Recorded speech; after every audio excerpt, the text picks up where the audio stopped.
Nós estamos de volta, você está no programa Alma Querida e nós terminamos de ver o e-mail de alguém que se diz confuso e vazio e diz que gostaria, se pudesse, de uma orientação e que com 14 anos operou pela primeira vez de hérnia de disco, que até hoje já fez 7 cirurgias, a última fez há 1 ano, e continua com dores muito fortes. E descobriu que vai ter que fazer uma outra este ano, e que é mais arriscada ainda. Diz que tudo que ele e a esposa conquistaram de bens materiais, perderam tudo. Já tentou suicidar 2 vezes e acredita que Deus achou que ainda não era chegada a hora dele. É a única coisa que pede uma orientação, pois tem sentido um grande vazio e gostaria de receber um pouco de conforto através de algumas palavras. Olha, meu querido, eu só queria dizer para você que, como nós brincamos algumas vezes, né? Ou você é muito forte, muito bacana, ou é muito tonto, muito bobo. Como nós não podemos acreditar que você seja tonto e bobo por uma simples razão? Porque ou você escolheu esta vida, você pediu, você suplicou como sendo um meio de salvação para você, ou você participou disso ou você não participou. Se você participou, você estava no auge da sua consciência. E estando no auge da consciência, você não ia pedir alguma coisa que fosse inconveniente para você. Então você acreditou em você. A outra hipótese é que você não tenha participado dessa escolha e que a escolha tenha sido feita à sua revelia. Se foi feita a sua revelia, significa que você estava numa região inferior do plano espiritual e não foi você que planejou a sua reencarnação. Se não foi você que planejou a sua reencarnação, ela foi planejada pelos seus mentores. E os seus mentores são espíritos superiores que planejam as reencarnações. Então eles sabem ainda mais do que nós o que eles têm que fazer. O que significa que tudo o que está te acontecendo é o que melhor podia te acontecer dentro dos planos divinos para a sua vida. E o que de pior poderia lhe acontecer seria você suicidar, porque seria como se você estivesse fraudando a oportunidade que você recebeu. Aquilo que se semeia você tem que colher, se faz uma coisa dessa, nossa, passa para o plano espiritual e a primeira coisa que vai acontecer é você tomar consciência de que não adiantou nada para você, mas adiantou muito para aqueles que estavam te atrapalhando. Por quê? Quando você passa para o plano espiritual, você sempre descobre que o suicídio não resolveu o problema, pelo contrário, incrementou o seu problema. Você sabe que tudo continuou da mesma forma. Normalmente o que você vai verificar é que aqueles que sobreviveram estão sofrendo muito por sua causa. Você vai sofrer mais ainda porque você vai ser afastado do ambiente familiar. Todo suicídio é afastado do ambiente familiar. Por que existe o Vale dos Suicidas? É o suicida que se atrai para lá automaticamente? Não, ele é levado. É como se fosse uma prisão, mas é uma prisão maravilhosa, tá? Que é uma bênção. Por quê? O suicídio ele é afastado porque se você ficar no ambiente da sua família, você fica com aquela sensação de se matou, de se matou, de se matou, se matar, se matar, se matar. Pode ser que algum membro da família venha a se suicidar por influência sua. Então você vai ser levado para um lugar que é uma espécie de hospital. Qual é o tratamento? É você ficar com você mesmo. Então você fica ali com o sofrimento derivado do suicídio. Estou falando muito sobre suicídio, né? Quando o negócio a pergunta tem a ver com a prova da hérnia de disco, mas é a mesma coisa. Você tem uma prova e você suporta ou não suporta essa prova? Aí dizia, lá você vai ser levado para ficar com você. Mas não fica com outros suicidas? Fica cercado de outros suicidas. Mas você não vai ver os outros. Porque você está preocupado com você? Está centrado no seu sofrimento? No seu egoísmo? Fica uma vibração muito pesada, porque é a soma da vibração de todos aqueles que estão lá naquela região. Tá? Aí, com esse propósito, você fica ali sofrendo, sofrendo, sofrendo. O sofrimento vai como que causando uma purgação. Até que, de repente, você abre os olhos e diz, poxa, o que está me acontecendo? seu sofrimento é de tal forma, mas agora não tão centrado em você. Você pede, pelo amor de Deus, para ser ajudado. Aí você vai ter uma espécie de magia de abrir os olhos, você vai verificar que você sempre teve assistido. Porque lá há muitas outras entidades superiores que estão assistindo aqueles nossos irmãos que cometeram a bobagem de fazer isso. Aí você vai enfrentar a segunda fase das consequências do seu ato, que é a reparação. Como Kardec explicita no livro O Céu e o Inferno, num capítulo que eu chamo de A Teologia da Salvação Espírita, né? Em primeiro lugar, você faz uma coisa. Depois você toma consciência de que fez errado. Quando você toma consciência de que fez errado, que cometeu um erro, você sofre. O tomar consciência é chamado de arrependimento, pelo Kardec. O sofrimento derivado de você saber que fez uma coisa errada, ele chama de expiação. Aí você vai para a terceira parte, que é a reparação. É reencarnar para consertar o que fez. Na reparação, aí o que acontece? Se você vai suicidar, você pode dar um tiro no ouvido. Eu sempre digo, se você vai dar um tiro no ouvido, não faça isso. Normalmente o suicida é meio covardão, né? E na hora H, a mão vira um pouquinho e ao invés de acertar o cérebro, passa de raspão. Aí vai ficar aleijado, estrupiado, provavelmente paralítico e dando trabalho para quem não tinha nada a ver com a história. Eu sempre digo, se você quer suicidar, né, você dá um jeito de suicidar direitinho. Vai estraçalhar o cérebro, pondo o cano dentro da boca, estraçalha o cérebro, vai passar para o lado de lá. O que vai acontecer? Você vai passar por tudo isso que nós explicamos aqui. E na hora de reencarnar, você não tem cérebro. Não porque você destruiu, não tem mapa do cérebro. Então você vai precisar de um mapa, recompor o mapa do cérebro que você destruiu. Aí você vai ter que encontrar uma mãe que queira te receber e abortar no terceiro mês, um aborto espontâneo. Porque você vai encontrar um mapa do corpo no útero de uma mulher. Ou senão você tem a matriz, mas você precisa cuidar dela. Se suicidar é bobagem, porque você destrói a sua matriz. Como é que você destrói? Com um tiro, com veneno, atirando-se embaixo do metrô, de um carro, tal. São muitas as formas de suicidar-se. Todas elas trazem consequências danosas para o perispírito. E essas consequências danosas que são trazidas para o perispírito vão acarretar o quê? Distúrbios no organismo físico. No primeiro bloco do programa, atendendo um outro e-mail, nós dizíamos que tudo vai desaguar no corpo físico. Você vai voltar. Agora você está se queixando que tem uma hérnia de disco e que você já fez 7 operações, mas você está vivo. Você está pensante, está com a capacidade de pensar. Então mantenha essa capacidade de pensar, meu irmão, minha alma querida, mantenha essa capacidade de pensar, dê graças a Deus por estar vivo e use cada momento que você tem da sua vida para fazer o melhor que você pode. Eu já repeti várias vezes aqui a história do rapaz que me procurou numa cadeira de rodas. E ele é PhD, faz workshops de desenvolvimento pessoal, de liderança, a partir de uma cadeira de rodas. E quando ele dizia sempre para mim, na conversa que estava tendo comigo, quando eu não era deficiente, e eles estavam ali para ele, mais alguns amigos, colegas também especiais, para pedir ajuda para uma ONG que eles têm. A ONG é a Inclusão Já. Quem quiser, entre na internet, veja Inclusão Já e vê como é que pode ajudar. O meu querido amigo Valdir Timóteo, um abraço, Valdir Timóteo, da ONG Inclusão Já. Então, quando eu peguei e disse para esse meu amigo, é melhor você falar quando eu era deficiente, seu discurso vai ficar mais lógico. Mas eu não era. Era sim. Não era, eu sou deficiente agora. Falei, agora você é eficiente. Você dá curso, você estudou, você fez, se formou, é PhD, e a partir de uma cadeira de rodas.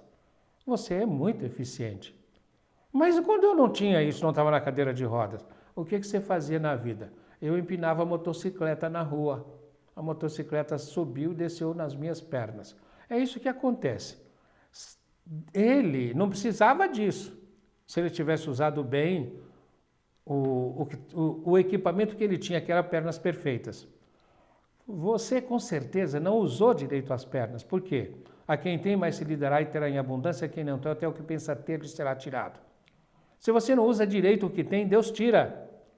É isso que Jesus disse. Se o teu braço é motivo de escândalo, arranca-o. É melhor você entrar na vida aleijado do que padecer no fogo do inferno. Então, aquilo que a gente tem que usar bem.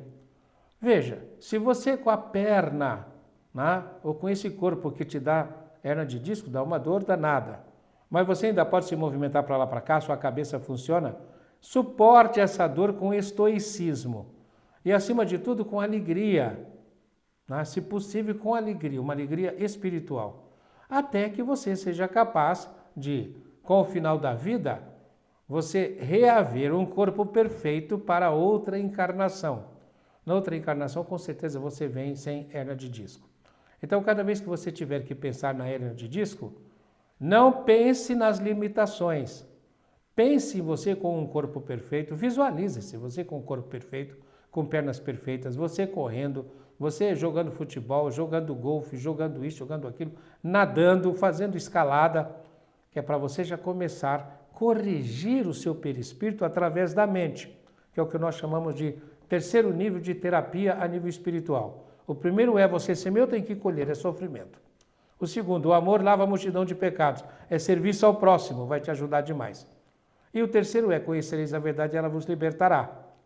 Ora, é você usar a sua mente para corrigir o seu perispírito, corrigir programação, corrigir tudo. E nós poderíamos falar num quarto nível? Claro que poderíamos. Qual é o quarto nível? Você está sofrendo? De tudo dai graças. Faça o que for possível a benefício do semelhante, para você entrar nessa do amor que lava a multidão dos pecados.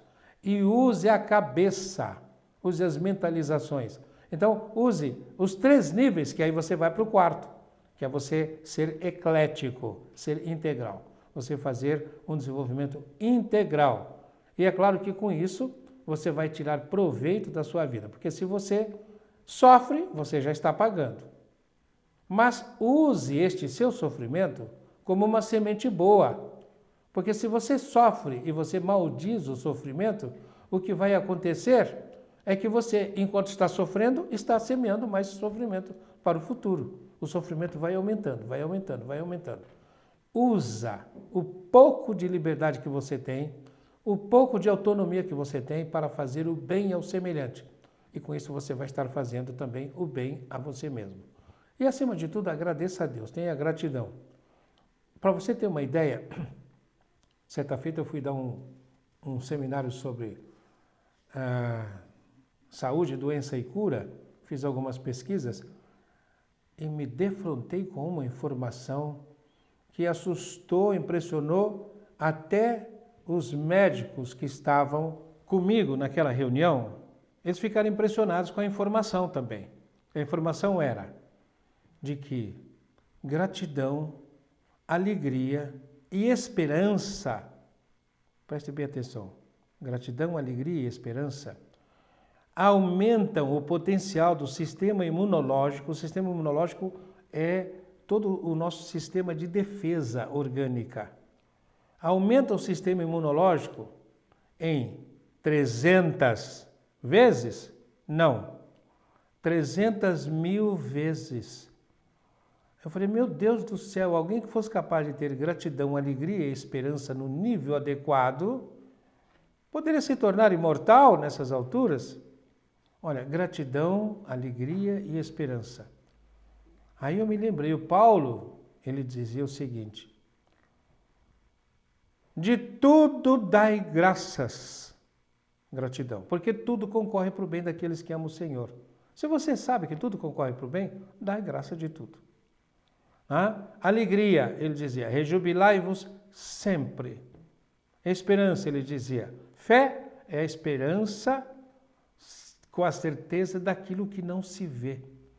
Como é que a doutrina espírita pode nos ajudar nisto? Ela nos diz, explicando o Evangelho, quando Jesus diz, vós sois deuses, que todos nós estamos caminhando para a perfeição. Cumprir aquele preceito que está no capítulo 17 do Evangelho segundo o Espiritismo, onde Kardec transcreve uma fala de Jesus, quando Jesus diz, sede perfeitos como vosso Pai do céu é perfeito. Então todos nós estamos caminhando para a perfeição. mas caminhamos para a perfeição às custas de hérnia de disco que nos impede de fazer bobagem, às custas de pernas quebradas por uma motocicleta que nos impede de continuar desperdiçando a vida. Aí nós começamos a usar a vida de maneira adequada. Com os olhos redirecionados, como aconteceu com o próprio Paulo de Tarso, quando ele era um perseguidor de cristãos e nas portas de Damasco, ele cai do cavalo. Todos aqueles que usam os equipamentos que Deus dá, usam os nossos talentos para fazer coisas erradas, Deus tira. Aí nós dizemos, né, cai do cavalo. Essa expressão cai do cavalo começou com o Paulo de Tarso, às portas de Damasco. Então, nós redirecionamos. Gratidão, alegria e esperança. Meu amigo, será que você pode falar obrigado, Senhor, obrigado, Senhor, obrigado, Senhor, por essa hérnia de disco? Agradeça a cada médico, agradeça as cirurgias, agradeça a ajuda que você tem. Desenvolva a gratidão. Ah, mas eu não sinto isso.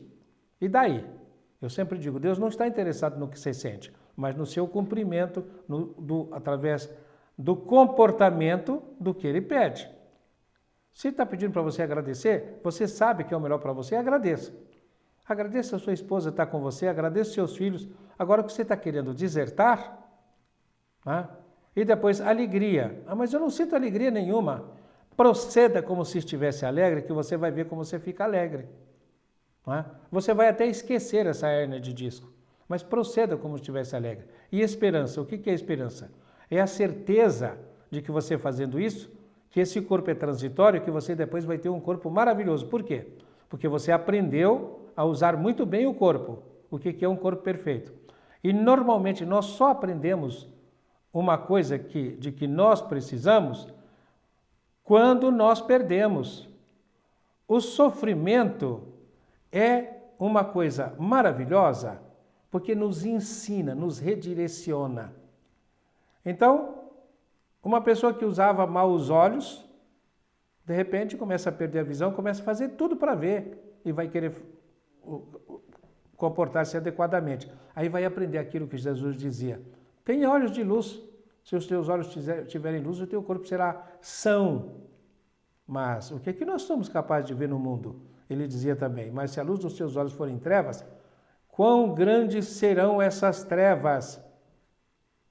Olha só, por que se a luz dos olhos forem trevas, quão grandes serão as trevas? Porque nós estamos num planeta de provas e expiação. Nesse planeta tem mais mal do que bem. Então tem mais trevas do que luz. Se você não tem olhos de luz, aí você vai encher os seus olhos de trevas. Ah, meu Deus do céu, é muita gente que fica só procurando o que tem de negativo. Na própria vida não é capaz de ver. Por exemplo, você tem hérnia de disco. Provavelmente você tem uma esposa que é carinhosa, você tem filhos que são uma esperança. E os seus filhos são sua tarefa. As pessoas na nossa vida são tarefa nossa. Da mesma forma, nós somos tarefa das pessoas que estão conosco. Agora, cada qual tem a sua obrigação e tem que cumprir a sua obrigação. Como é que você vai cumprir a sua? Aproveitando ao máximo o que você tem. Então, dê graças a Deus de que você tem uma cabeça perfeita, olhos capazes de ver, você tem ouvido, você não é surdo, você não é cego, você não é mudo, você não é aleijado, você tem hérnia de disco. É difícil se locomover. O que você estaria fazendo se não tivesse? Provavelmente estaria fazendo alguma coisa errada. Normalmente nós fazemos essas programações como um propósito de nós avançarmos no nosso desenvolvimento. E um propósito também de inibirmos os comportamentos que nós tínhamos no passado e que eram inadequados. Eram inadequados e que nos fizeram ficar na situação em que nós estamos agora. Então, recordando, essa situação em que nós vivemos é sempre uma limitação para não cometermos os erros do passado e uma oportunidade para começarmos a agir de maneira diferente, de forma a abrirmos mais as nossas possibilidades para o futuro. Espero poder ter te ajudado. Se não, nós estamos aqui. Escreva novamente, seja mais explícito, fale mais, que vai ser um prazer muito grande podermos conversar com você e com vocês. Estamos chegando ao final de mais um Alma Querida. Paz e luz no coração de todos e até a próxima semana, se Deus quiser.